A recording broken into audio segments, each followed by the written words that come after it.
विश्वासघात राजा रानी की कहानी। सालों पहले लखनपुर नाम के राज्य में बीमा नाम के राजा का शासन हुआ करता था।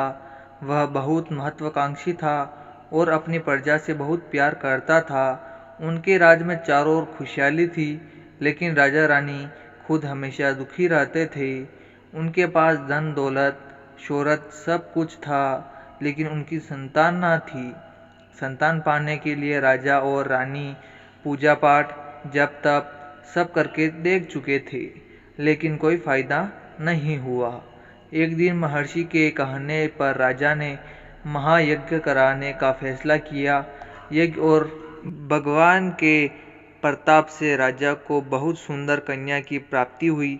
राजा रानी के साथ पूरी प्रजा खुशी से झूमने लगी। राज्य में चारों तरफ खुशी का माहौल छा गया। राजा ने सारे नगर वासियों को पिता बनने की खुशी में भोज पर आमंत्रित किया।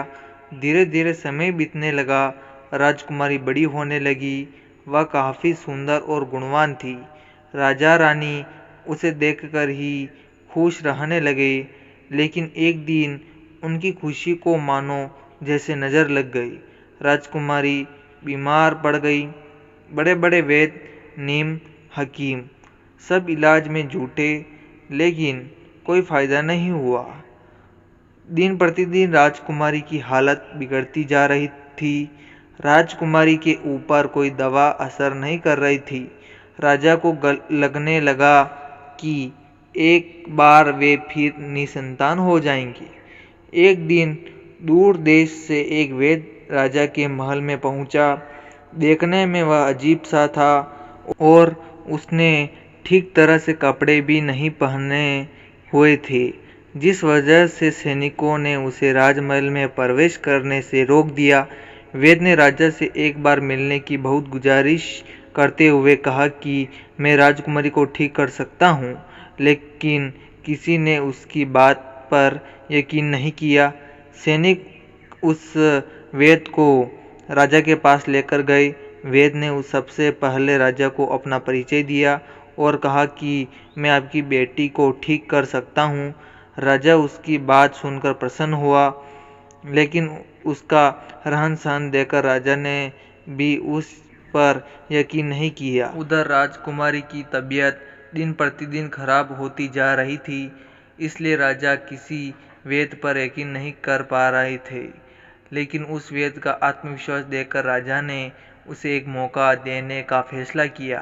राजा ने वैद्य को बोला कि अगर राजकुमारी ठीक नहीं हुई तो अंजाम भुगतने के लिए तैयार रहना।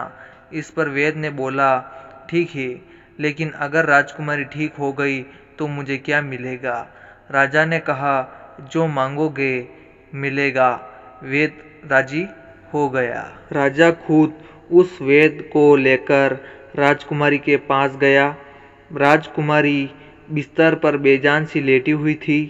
ऐसा लग रहा था जैसे किसी ने उसका सारा नूर निकाल लिया हो। चेहरा उस दर्द में डूबा पीला पड़ गया था। वैद्य राजकुमारी के करीब पहुंचा और नब्ज टटोलने लगा। फिर उसने थैले से जड़ी बूटियों से तैयार दवा की पुड़िया निकाली और राजकुमारी के मुंह में डाल दी। वैद्य ने राजा और रानी से बोला कि आपकी बेटी जल्द ही ठीक हो जाएगी। वैद्य की बात सुनकर राजा रानी के मन में बेटी के ठीक होने की एक उम्मीद की किरण जाग उठी। ऐसे ही इलाज करते हुए 2 महीने बीत गए। धीरे धीरे राजकुमारी की हालत में सुधार होने लगा। उसके चेहरे की चमक लौटने लगी। राजा रानी के चेहरे की खुशी भी झलकने लगी। एक दिन वैद्य ने राजा से कहा, महाराज, राजकुमारी अब ठीक हो गई है। ये 1 महीने की पुड़िया बनाकर दे रहा हूँ। इसे समय पर राजकुमारी को देते रहना। इसके बाद राजकुमारी पूरी तरह स्वस्थ हो जाएगी।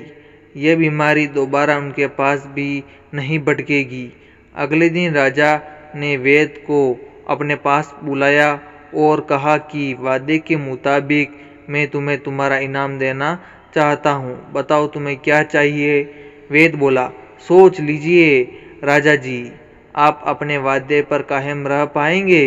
राजा ने बोला, तुमने मेरी बेटी को स्वस्थ किया है, बोलो क्या मांगते हो? वेद ने मुस्कुराते हुए कहा, आपका आधा राज्य और बेटी का हाथ। इतना सुनते ही राजा आग बबूला हो गया। उसने कड़कते हुए कहा, तुम होश में तो हो?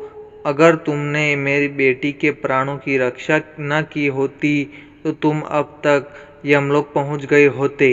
उसने सैनिकों को आदेश दिया कि इसे राज्य से बाहर निकाल दिया जाए। वेद कुटिलता से मुस्कुराते हुए वहां से चला गया। इस घटना के कुछ दिन ही बीते थे कि एक दिन फिर राजकुमारी की हालत बिगड़ गई। उसका शरीर नीला पड़ गया। आनन फानन में राजवेद को बुलाया गया। राजवेद ने बताया कि राजकुमारी को जहर दिया गया है, इसका तोड़ किसी के पास नहीं है। कुछ देर बाद राजकुमारी ने दम तोड़ दिया। पूरे राज्य में मातम छा गया। राजा रानी शोक में डूब गए। छानबीन में पता चला कि वेद ने राजकुमारी को 1 महीने खाने के लिए जो पूड़ियाँ दी थी उसमें ही एक पूड़िया में जहर था। वेद को पहले ही शक था कि राजा उसकी बात नहीं मानेगा, इसलिए उसने एक पूड़िया में जहर भरकर रखा था।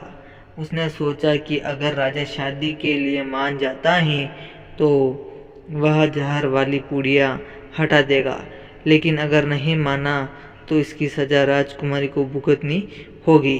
वेद की चाल कामयाब हो गई। कहानी से सीख, अगर किसी से कोई वादा किया है तो उसे पूरा जरूर करना चाहिए।